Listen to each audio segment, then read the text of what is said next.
Welcome back to the Geometric View, episode 53, season 5.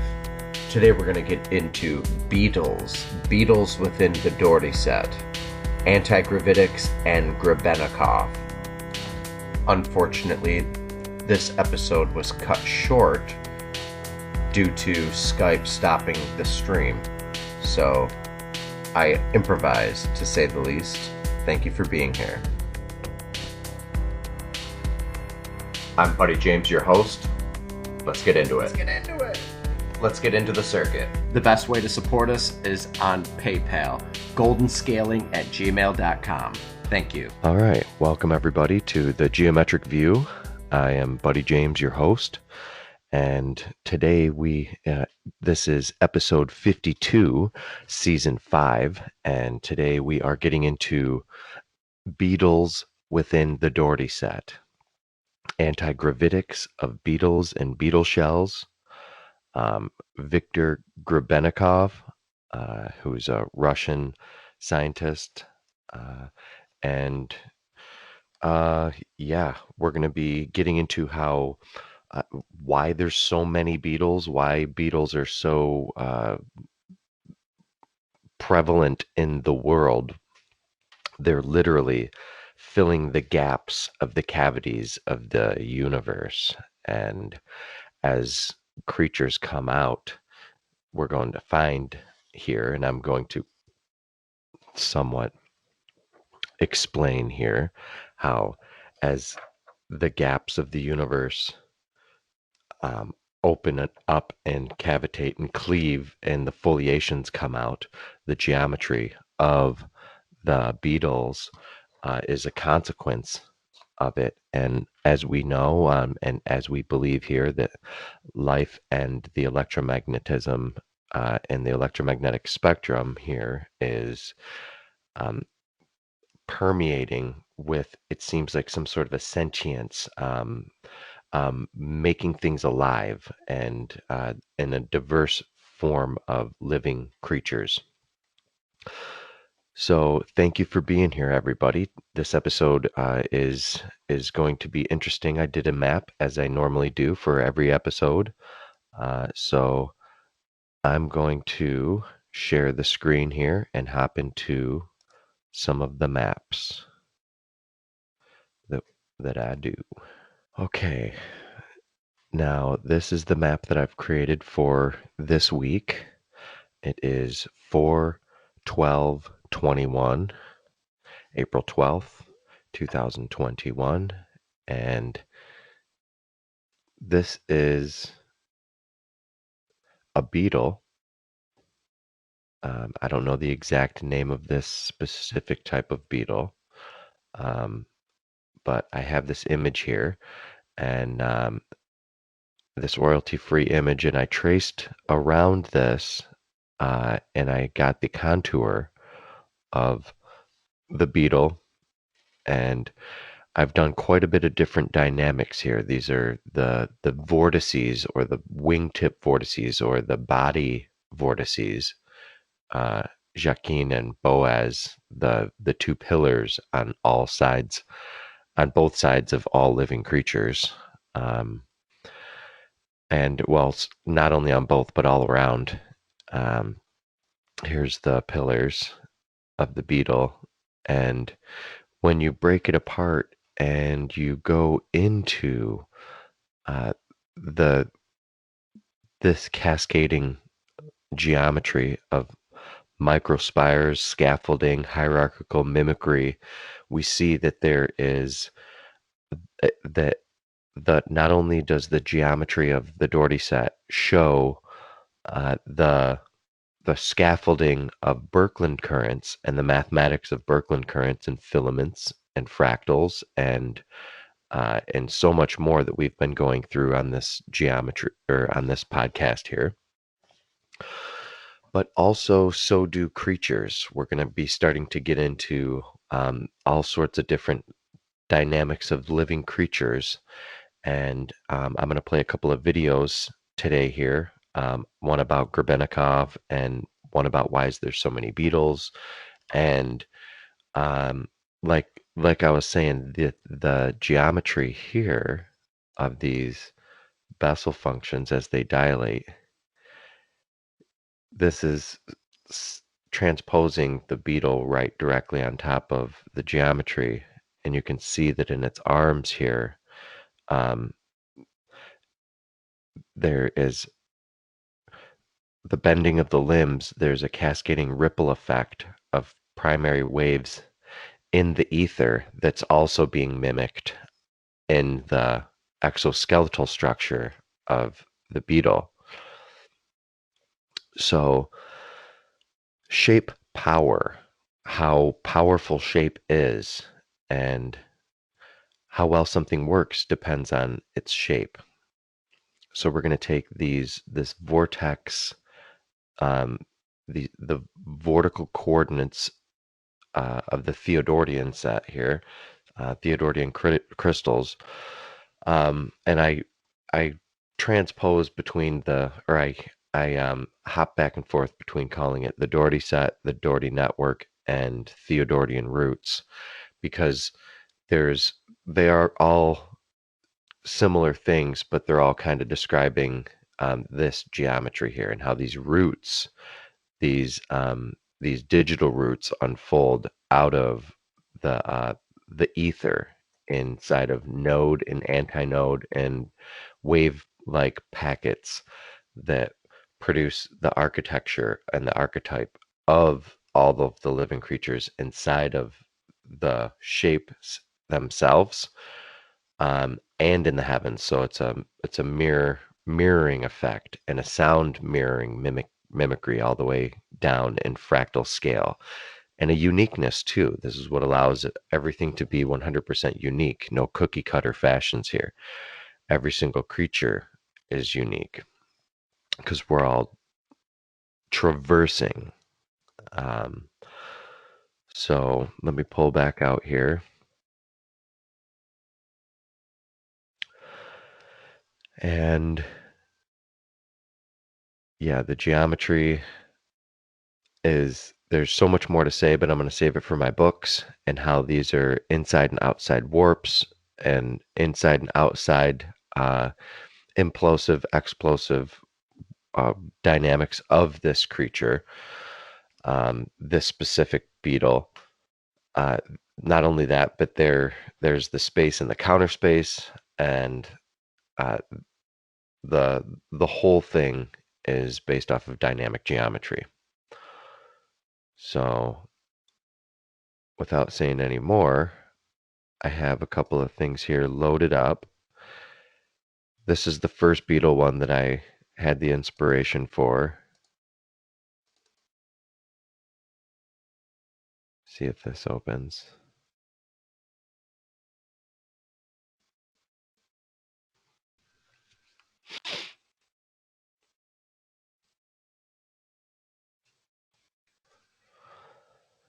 Yeah, there's that. So this is the first one that I did. And off of that inspiration, I created this one. And there's so many more to do, just like there's millions of different beetles. But let's get into what a beetle is here. Here's the Wikipedia.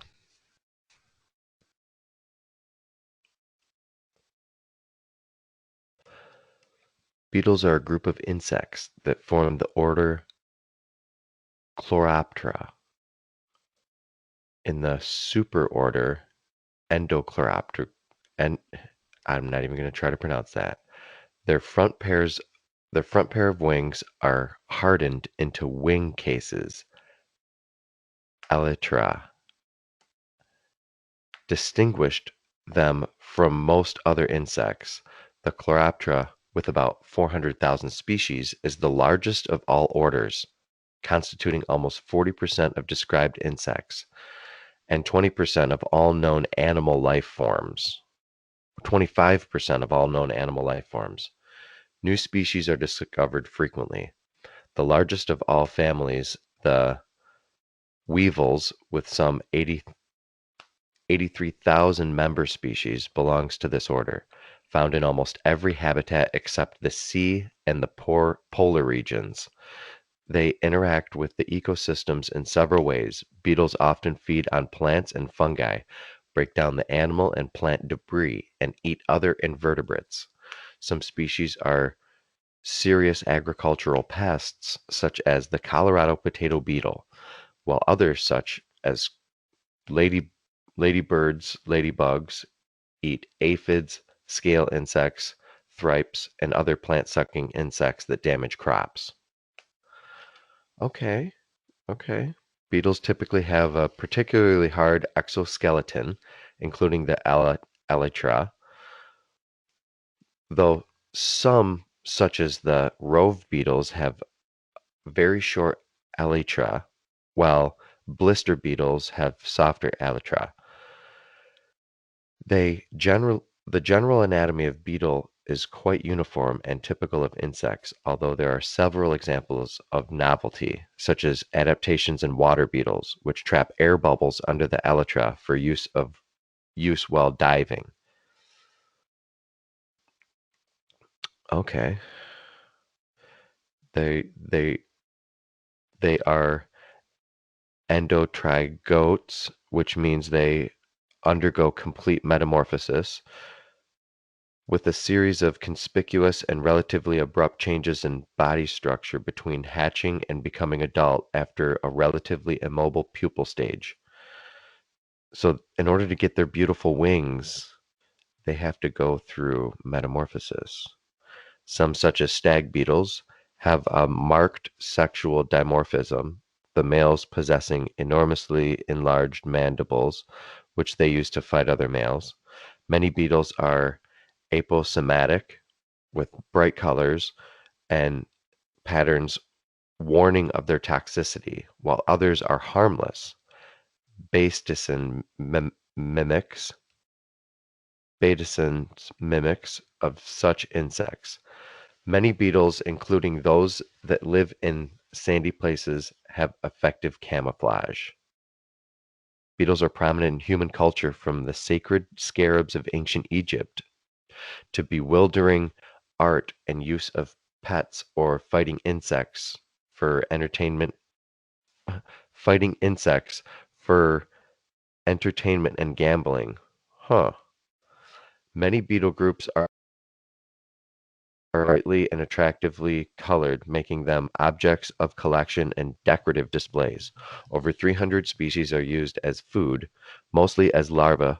Species widely consumed, including mealworms and a rhinoceros beetle larva.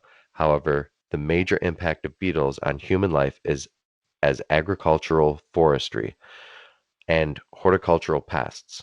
Serious pests include the boll weevil of cotton and Colorado potato beetle, the coconut hispine beetle, and mountain pine. Most beetles, however, do not cause economic damage, and many, such as the lady beetles and dung beetles, are beneficial by helping to control insect pests. All right. So that's a little bit about the beetle. Um, Sorry to bore you with that, but it's good to know the a little bit about the beetle before we step into some more interesting content, if that wasn't interesting enough for you.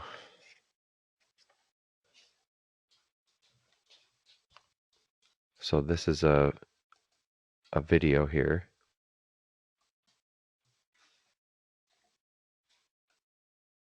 I guess first we're going to get into Viktor Grebenikov,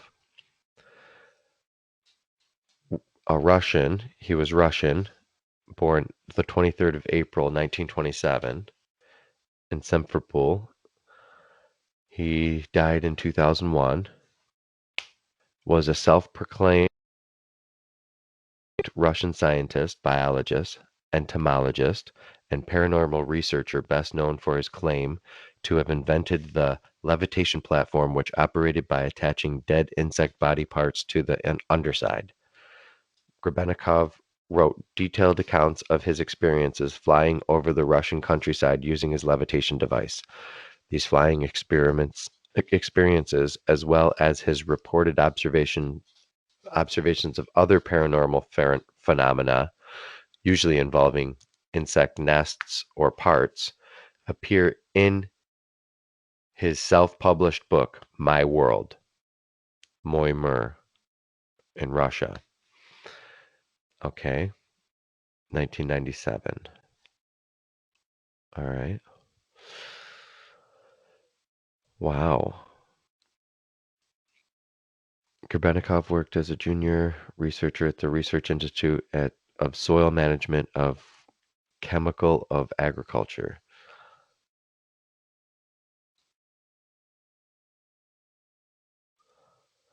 Okay, although once popular with readers who dreamed of human unpowered flight, Grebenikov's flight and other paranormal claims were promptly rejected by skeptics and scientists outside of the paranormal community, as his reports were devoid of conclusive proof or public demonstration. He claimed that his camera shutter was jammed during the flights due to a time warping force field generated by the secret geometric power of chitin. Oh, chitin. Wow. Chitin is a long chain polymer, a derivative of glucose. It's a primary component of cell walls of fungi, the exoskeletons of arthropods, such as crustaceans and insects. Okay, chitin. Yeah, we've looked into this before.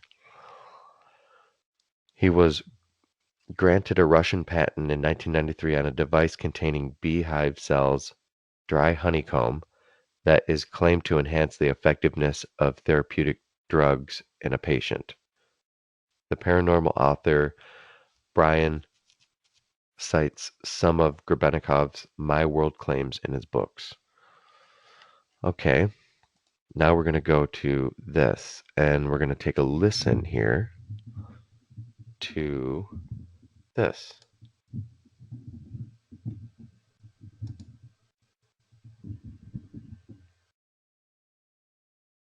Man named Grebenikov from Russia.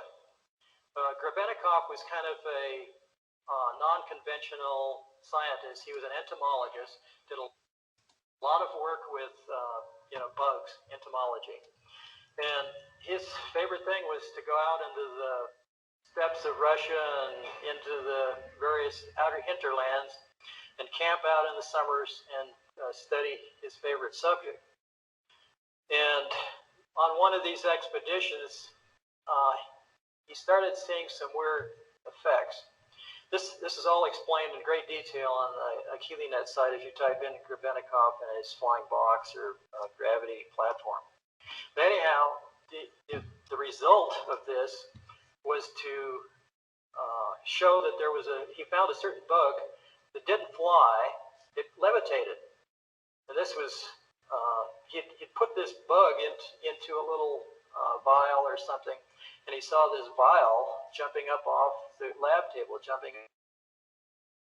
up down. It's patently impossible based on any type of normal physics. So he got into this, and he found out that the bug wings themselves were creating an anti-gravity phenomena under certain conditions. And of course, what we have here, if you analyze, I think I found the bug. It's actually a beetle. And if you analyze this bug structure, you see a hexagonal pyramid structure array throughout the entire bottom wing of this bug. Turns out that beetles have two wings. The top wing is called a wing cover, and what the beetle does is it lifts this wing cover up, and then it flips out its lower wings, or inner wings. Now the bug cover protects the inner wings, but when it gets excited or something, it flips these other wings out, and it flaps these other wings, and the inner wings flap a little, and this beetle goes gyrating around. They can't fly very good, but they sure levitate great, I guess.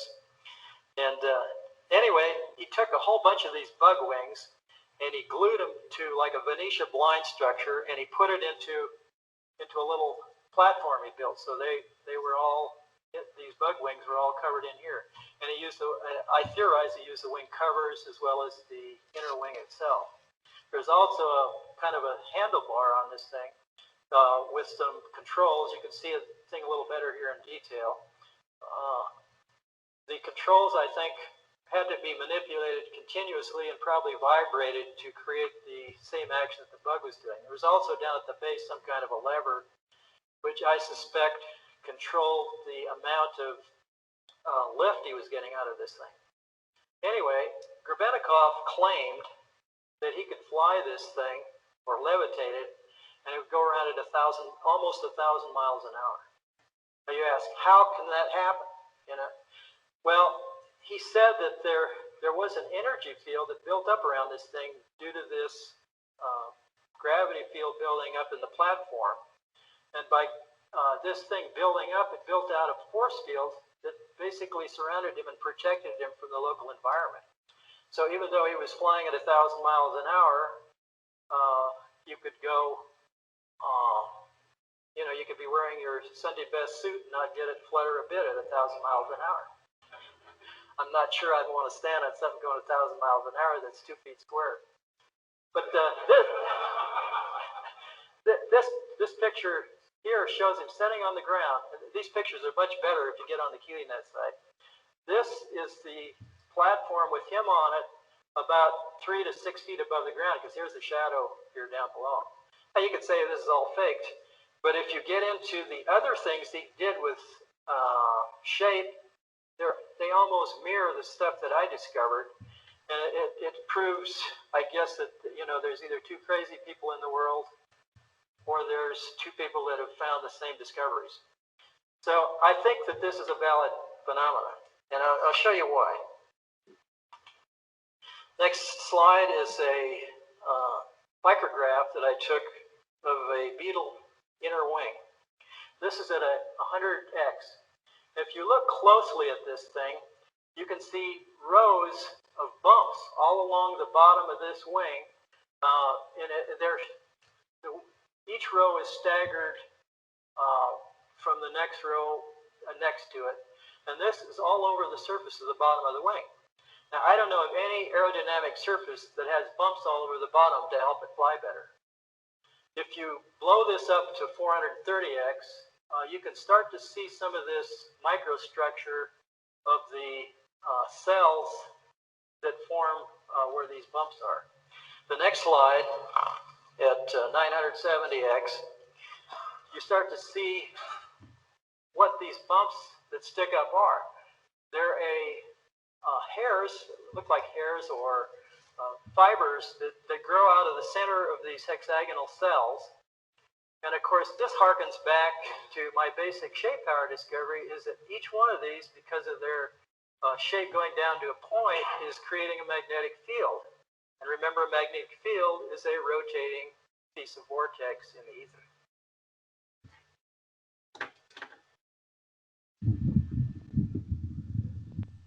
All right, so that was a little bit about Viktor Grebenikov. And so I wanted to go to Keely, Keely.net.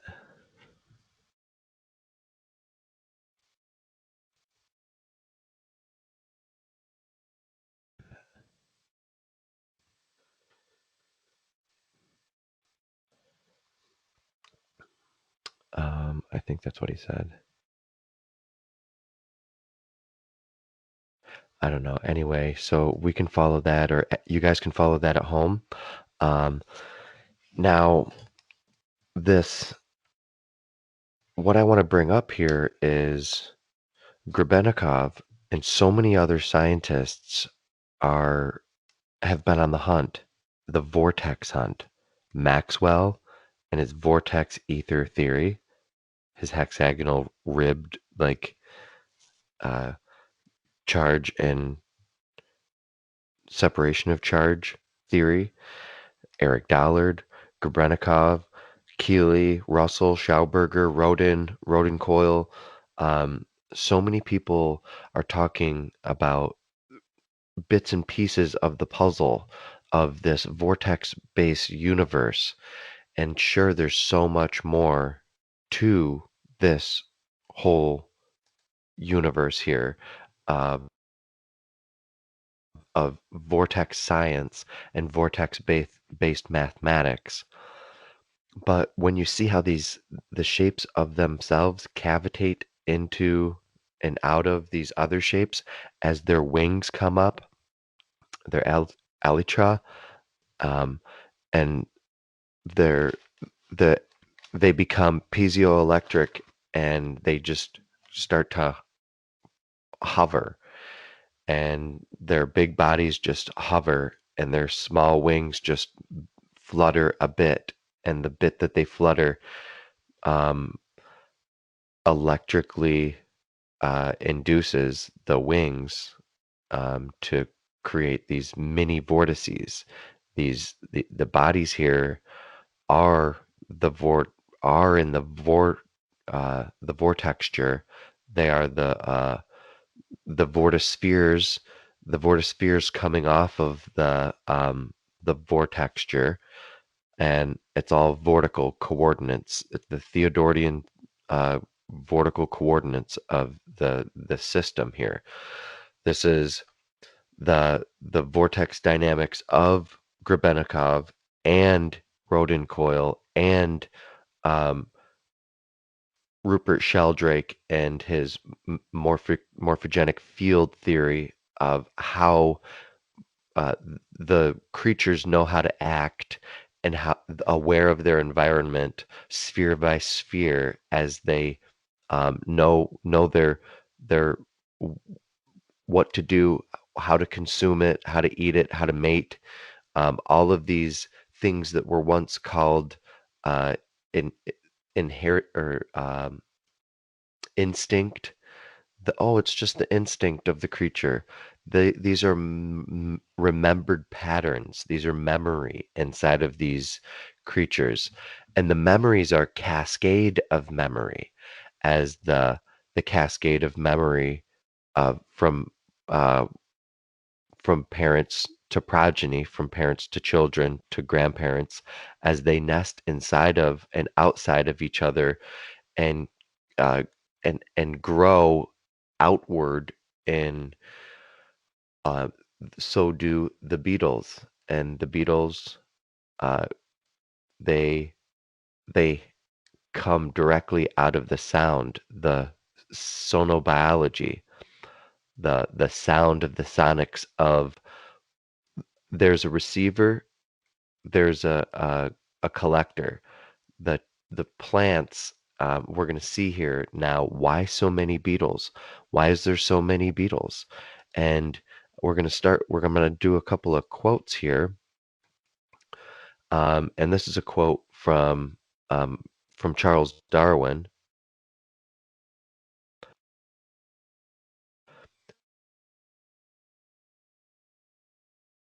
Charles Darwin, and that seems like maybe a misrepresentation of the different types of species. A little high here. So then I want to go to another quote here, and this is that was that was a quote that was attributed to Darwin, but there is apparently a quote that came before that from another botanist or entomologist, and I have that quote right here coming up.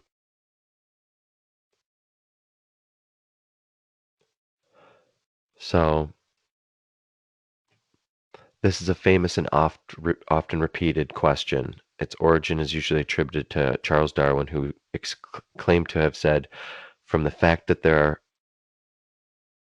500,000 species of beetles, the creator, if he exists, must be inordinately fond of beetles." The true origin of the question of the biologist B.S. Haldane. In, in speech, Haldane gave to the in a speech Haldane gave to the British Interdisciplinary Society in 1951, Haldane said, from the fact that there are 400,000 species of beetles on this planet, but only 8,000 species of mammals, the Creator, if he exists, has a special preference for beetles. So this has you thinking, man, why are there so many beetles? And this might be part of the answer here. And I don't care if I get a copyright strike or not.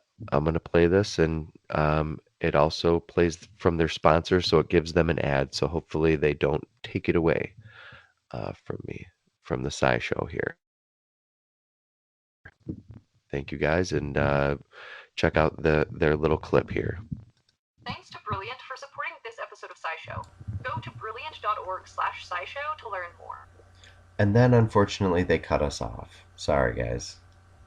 So you have to read this and then check out a little bit after, and pretty much this episode was cut short. Sorry everyone.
Alright, guys. So apparently, the first recording that I recorded got erased. So, anyway, I hate using Skype. So I recorded this on Skype just now, and right when I said copyright strike, they muted the channel, or the channel got muted, or it got turned off or something. So either way, I'm upset right now. So we're gonna have to go through this from the top, and forgive me if I can't really see exactly or remember what I was talking about. So I do remember that when I came out of that video, it was cool to think that generations of beetles tend to last. They don't tend to go extinct, and that's because of the from the point of the seed to the point of the larva to the three different types of metamorphosis that they seem to go through. It's just really, really cool to see that there has to be a metamorphosis in order to get wings for most creatures. There isn't a metamorphosis for bats, but yeah, there seems to be a necessity for these creatures here on Earth, and like Maxwell said, there's so many people that have a vortex theory of thinking here, and Maxwell, Dollard, Eric Dollard, Grebennikov, Keeley, Walter Russell, Schauberger, Rodin, and the Rodin coil, all of them talking about the vortex structure of life and the dynamics of creatures, and how everything really not only is centered by vortical dipoles, but actually there's a forest. See, each one of these scientific thinkers, or each one of these scientists have pieces and parts of the whole of the puzzle, but when you put them all together, you start to get a connected cosmic connectome, like how everything is connected in a line or a series or a ligament, like chain. Like there is an autocatalytic geometry that's happening here that is frothing up creatures into existence. This autocatalytic geometry is what Rupert Sheldrake talks about as morphogenetic fields. This is a bubbling up of a frothing autocatalytic geometry that's happening from the sun, before the sun, inside of the circuit, now here on Earth, in the Schumann cavity, in the Schumann resonance. All of this is vortex geometry, geometric kerning. It's the Vorchestra, vortex, vortexture. All of these, this beetle, the Elytron of the shell here, the whole shape of it itself, the way that it's hugging with its legs spheres and making spherical patterns. It's all phase conjugate. The whole thing is phase conjugate. It is part and parcel of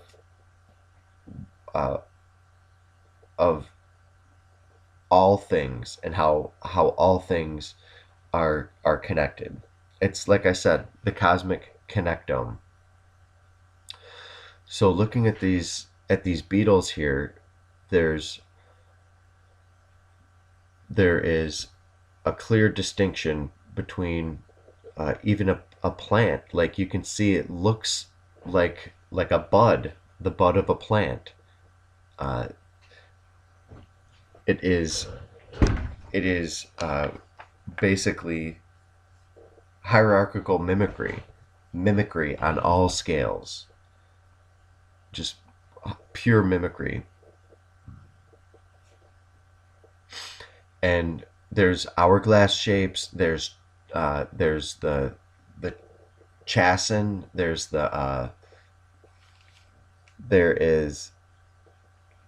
the UFO type disc shapes. There's the bell shapes.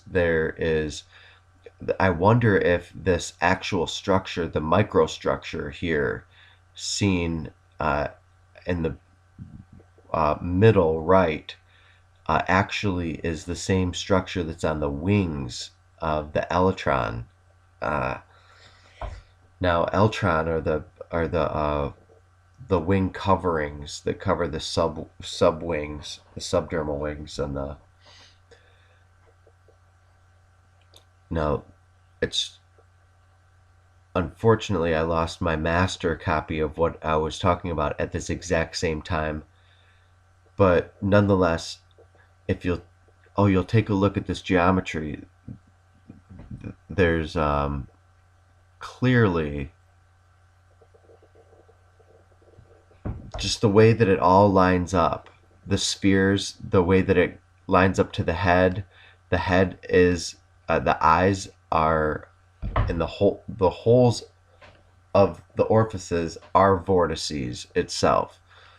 So this is all like vortex science, except the whole thing is connected tube toruses, connected toruses, a forest of toruses, a vertical forest of toruses. And that's how you get the Dougherty coordinate system, the vertical Theodortian coordinate system. And everything seems to just match up. The way that it comes from the sun, it also goes into the earth, through the earth, and onto the next planets. And as all of these energies are all different forms of the same substance, we are learning ourselves more and more as we learn these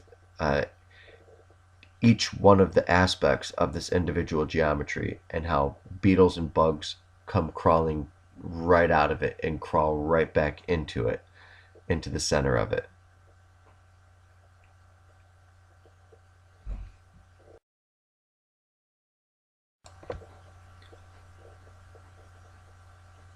Alright, you guys, thank you for being here. Unfortunately, we're going to have to skip the news hour and me panning back to myself to show or to say farewell, to show myself, so you can see me, but unfortunately I can't, because this episode was cut off halfway through, like I said. So yeah, thank you for being here on episode 53, everybody. Season 5, and I hope we'll see you there next week for sure, and hopefully the episode doesn't get cut off. And everybody have a good week, and we will see you next week.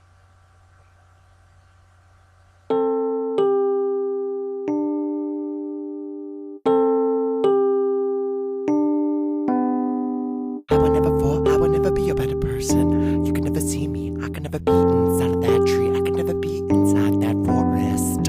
You wanna see me, but I'm not seeing you. You wanna get where I am, then you can't not you. You can't not you. I don't wanna. For the most of the time, I got to divide the carcass when I drop off and in the world. You think of a different job. I'm about to burst something in the nerve. Think of a different girl. Perfect all around. And cause something of an off. Perfect because it's just perfect. Nobody get it off. Piece of the pie. If you want a piece of that, you can have a piece of the pie. I'll give you that. I'll give you that much. If you want a piece of this, I'll give you a piece of me. Higgling a piece of your soul. Yes, if you can piece of me. The perfect combo job. The piece of this, I'll give you a piece of me.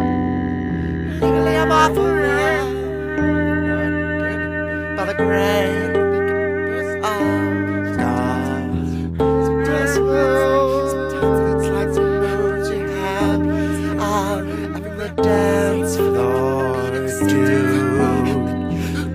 Real smooth, it's like the moves you have on the dance floor. Real smooth, real smooth.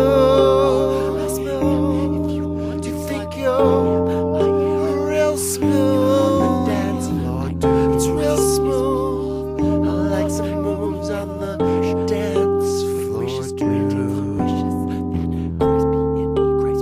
you, Christ be in all, Christ be in God, all of us be in us as God is in one in all, as one flesh is one flesh. You're real smooth out on the dance floor, dude. You're real smooth out on the dance floor, dude. Real smooth out on the dance floor, dude. Real smooth out on the dance floor, dance floor. The geometric view is a love is watching product. Love is watching being. Thank you for doing that.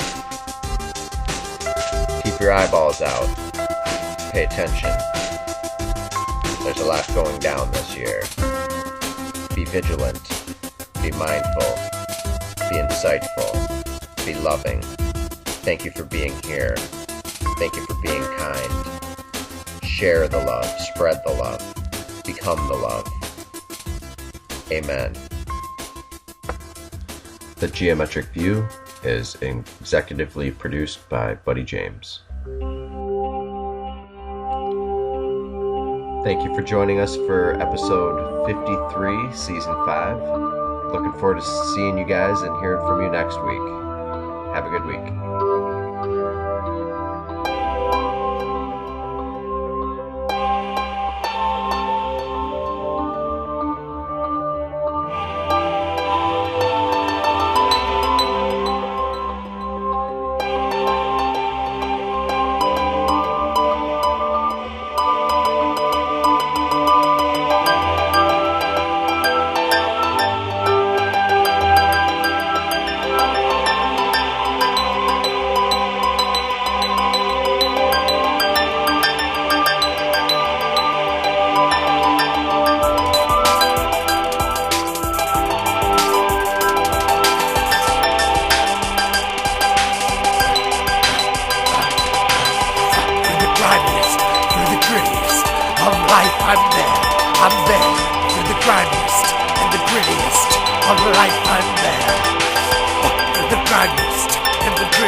Life for the cause.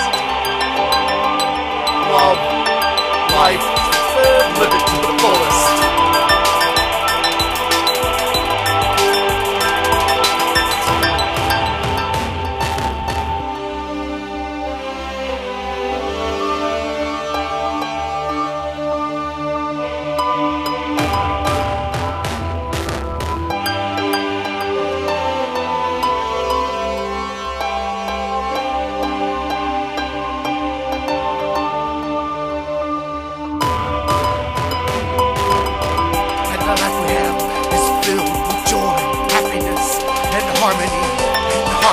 Oh, so just hope for the rhythm that you got, 'cause you got the rhythm in the tap.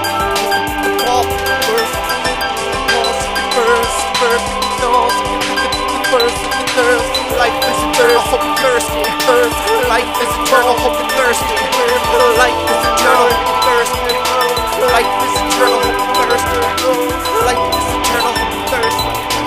Life is eternal, hope and thirsty. Life is eternal, hope and thirsty. Life is eternal, hope and thirsty.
Eyes all over the wall, eyes all over your body. Can I just see straight through it? Transparent golden scaling.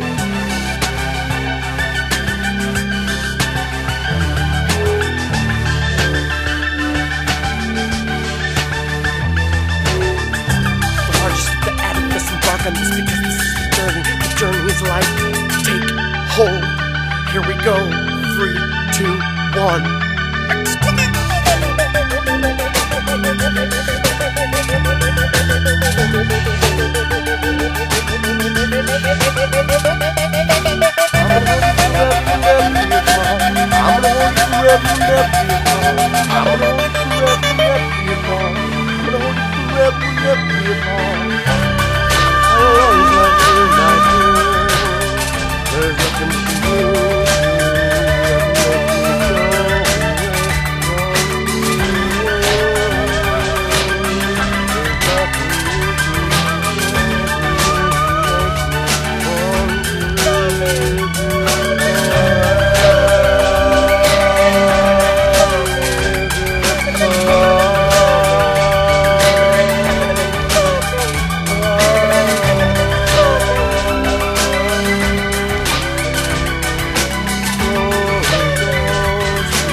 Join us in the fight for Christ, in the fight to save lives. Surprise, submersible, so fast, the first, the last of baptism, need to say more.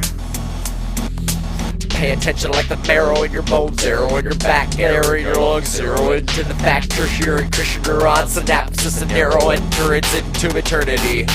I'm a courier, a charismatic attitude, meters even neater, it might even be fun. Cider indeed, need nerds, you need nerds, need a virtue, need to be a reason. Feasibility to be a reason to be clean and sober, keys, open doors, signs of directions. Be the carrier of candlesticks, the man who brought you change. Every second you ride, into it, you ribbon, you pivot, potential, you curve and cat. Could be cold, could be copycat, could be copy corpse, could be Schrodinger's best, could be micro-actor, Mackie normal, open-minded, itsy-bitsy, freaking huge, a universal supermassive aspect of attached awareness. Aware of this all? Collaborative consumption. Are you aware of this all? Collaborative consumption. The new thing. Consumption. Collaborative consumption. Consumption. Get up now! Out of the boat! Drop! Where did this up? We don't got about a girl, but about a goddess girl. Get up, what's up? Get out, chap, girl. Little what's up?